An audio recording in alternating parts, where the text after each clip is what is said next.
अरे आग लगे, ये भी कोई जिंदगी है। सुबह से चिल्लम चिल्ली पुकार सुन के मैं तो तंग आ गई हूँ। अरे वो भी क्या दिन थे जब मैं गांव में रहा करती थी। पहले बड़ी सुखी थी मैं। पहले मेरी जिंदगी क्या थी और अब क्या हो गई है। शहर में तो लोग भेड़ बकरी की तरह जीते हैं।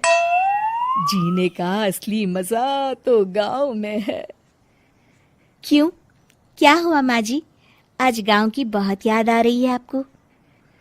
अरे हाँ बहू, शहर का जीना भी कोई जीना है। लोगों की आधी जिंदगी तो सड़कों के ट्रैफिक में निकल जाती है और यहाँ रखा ही क्या है। एक बात कहूं, दिल्ली शहर अब पहले जैसा नहीं रहा। क्या माँ, जब देखो गांव के गुणगान गाती रहती हो। ठीक है, इस बार ना बच्चों के कॉलेज की छुट्टियों में हम सब गांव चलेंगे, ठीक है? हाँ, ये ठीक है।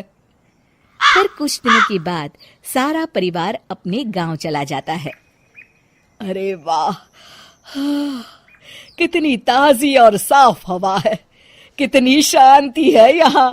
चल बहू, अब बढ़िया सा खाना बना दे, मजे से आंगन में बैठ के खाएंगे। सुशीला गांव का माहौल देख बड़ी खुश होती है। 2 दिन के बाद गांव की कुछ औरतें सुशीला के घर आती हैं। बड़े दिनों के बाद गांव आई है सुशीला।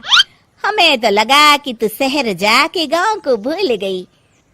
और बतिया, तेरी बहू कैसी है? जरा मिलवा तो उससे। अरे मेरी बहू तो लाखों में एक है। बड़ी किस्मत वाली हूँ मैं जो मुझे जानकी जैसी बहू मिली है। हमेशा मेरी सेवा में लगी रहती है और आज तक कभी पलटकर जवाब नहीं दिया उसने।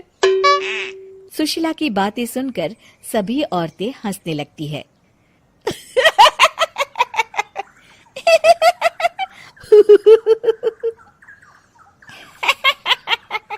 अरे कुछ भी बोले जा रही है। तबीयत तो ठीक है? तेरी बहू चांद से आई है क्या? क्यों बहनों, दुनिया की कोई भी बहू अच्छी होती है क्या? सब औरतें ममता की हाँ में हाँ मिलाती हैं। अरे मैं तो कहती हूँ दुनिया की हर बहू सास का खून चूसने वाली डायन होती है, डायन। मैं तो एक बिल में 1000 सांप के साथ रह सकती हूँ, लेकिन अपनी बहू के साथ नहीं रह सकती। हाँ, तूने सही कहा। मेरी बहू तो तेरी बहू से भी 2 कदम आगे है। सब औरतों की बातें सुनकर ममता मन ही मन बड़बड़ाती है। अरे ये गांव सुधर गया, लेकिन औरतें नहीं सुधरी। अगर थोड़ी देर और इनकी बेवकूफी भरी बातें सुनूंगी तो मैं सच में पागल हो जाऊंगी। फिर सुशीला उन औरतों को घर से दफा कर देती है और राहत की सांस लेती है। अरे बहू, जरा बाम लाके मेरे सर पर तो लगा दे। उन औरतों की फालतू बातें सुनकर मेरा सर चकरा गया है। इस गांव की औरतों का तो भगवान ही मालिक है। फिर अगले दिन सुशीला की सास उससे कहती है, अरे बहू, तू यहाँ क्या आराम फरमाने आई है? आखिर ये तेरा ससुराल है। चल चल, घर के कामों में हाथ बटा। शहर में कुछ काम धाम तो करती नहीं है। जरा अपने आप को तो देख, कितनी मोटी हो गई है। सारा दिन घर का काम करने के बाद शाम को सुशीला, हाय मेरी कमर, हाय मेरे पैरों ने तो जवाब दे दिया। आज तो मुझसे मक्खी भी न मारी जाएगी। अरे बहू, जरा आकर मेरे हाथ पैर तो दबा दे।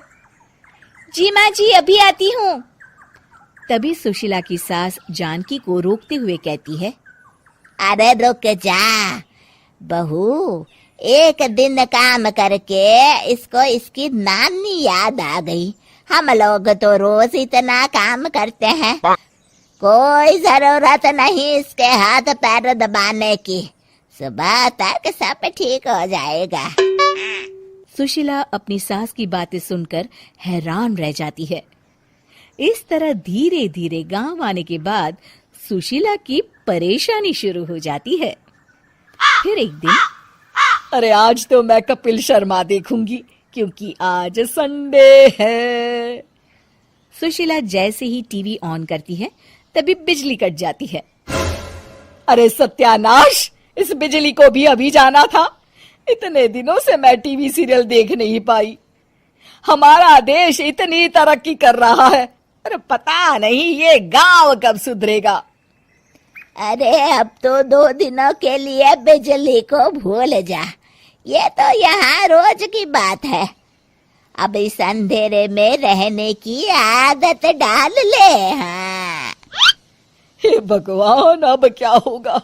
ऊपर से इन मच्छरों ने जीना हराम कर रखा है।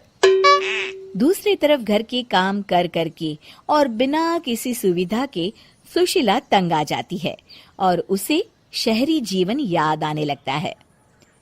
क्यों माँ, मजा आ रहा है ना? अरे आपने ऐसी सूरत क्यों बना रखी है? मुस्कुराइए, अब हम गांव में हैं। मोहन के साथ जानकी भी अपनी सास की खिंचाई करती है। हाँ हाँ माँ जी, आप ही तो यहाँ की बड़ी तारीफ कर रही थी। फिर अभी तो कुछ ही दिन बीते हैं, वैसे भी अब तो आप यहीं रहने वाली है ना? अरे नहीं नहीं बहू, मैं एक दिन और यहाँ रुकी तो मर जाऊंगी। मुझे शहर ले चलो। क्या दिन थे, कितनी सुखी थी मैं वहां। ठीक है माँ, हम कल ही वापस शहर चले जाएंगे। इस तरह सुशीला शहर आ जाती है और फिर कभी दोबारा गांव जाने की जिद नहीं करती।